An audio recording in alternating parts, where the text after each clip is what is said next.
Death at the Palace. The climax of the story is here in Book 22. Odysseus is ready to reclaim his rightful kingdom, but first he must deal with more than 100 young and hostile suitors.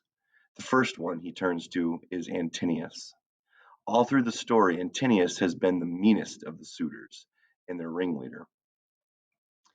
He hit Odysseus with a stool when the hero appeared in the hall as a beggar, and he ridiculed the disguised king by calling him a bleary vagabond, a pest, and a tramp. Now, striking off his rags, the wiliest fighter of the islands leapt and stood on the broad door still, his own bow in his hand.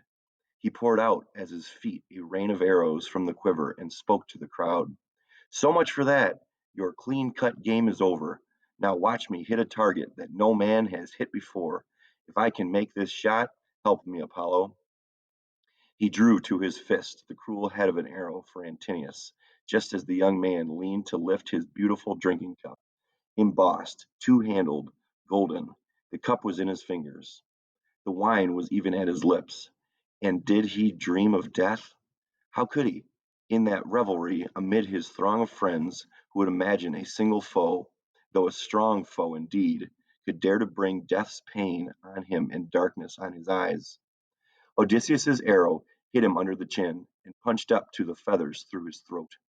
Backward and down he went, letting the wine cup fall from his shocked hand. Like pipes, his nostrils jetted crimson runnels, a river of mortal red, and one last kick upset his table, knocking the bread and meat to soak in dusty blood. Now, as they craned to see their champion where he lay, the suitors jostled in uproar down the hall, everyone on his feet. Wildly they turned and scanned the walls in the long room for arms, but not a shield, not a good ashen spear was there for a man to take and throw. All they could do was yell in outrage at Odysseus. Foul to shoot at a man. That was your last shot. Your own throat will be slit for this. Our finest lad is down. You killed the best on Ithaca. Buzzards will tear your eyes out. For they imagined, as they wished, that it was a wild shot, an unintended killing. Fools not to comprehend they were already in the grip of death. But glaring under his brows, Odysseus answered, You yellow dogs, you thought I'd never make it home from the land of Troy. You took my house to plunder, twisted my maids to serve your beds. You dared bid for my wife while I was still alive. Contempt was all you had for the gods who rule wide heaven. Contempt for what men say of you hereafter. Your last hour has come. You die in blood. As they all took this in, sickly green fear pulled at their entrails, and their eyes flickered looking for some hatch or hideaway from death. Eurymachus alone could speak. He said, If you are Odysseus of Ithaca, come back. All that you say these men have done is true. Rash actions, many here, more in the countryside. But here he lies, the man who caused them all. Antinous was the ringleader. He whipped us on to do these things.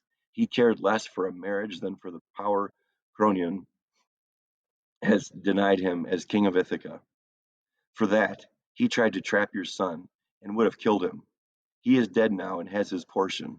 Spare your own people. As for ourselves, we'll make restitution of wine and meat consumed, and add each one a tithe of 20 oxen with gifts of bronze and gold to warm your heart. Meanwhile, we cannot blame you for your anger. Odysseus glowered under his black brows and said, Not for the whole treasure of your fathers, all you enjoy, lands, flocks, or any gold put up by others, would I hold my hand. There will be killing till the score is paid. You forced yourselves upon this house. Fight your way out, or run for it if you think you'll escape death. I doubt one man of you skins by. Telemachus joins his father in the fight.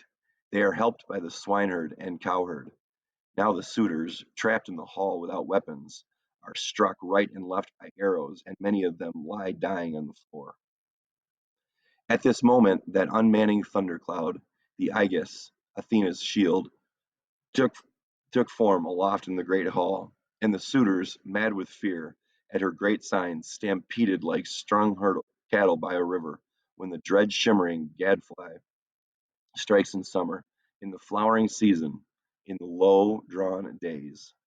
After them, the attackers wheeled, as terrible as falcons from Uris in the mountains, veering over and diving down, with talons wide unsheathed on flights of birds, who cowered down the sky in shoots and bursts along the valley.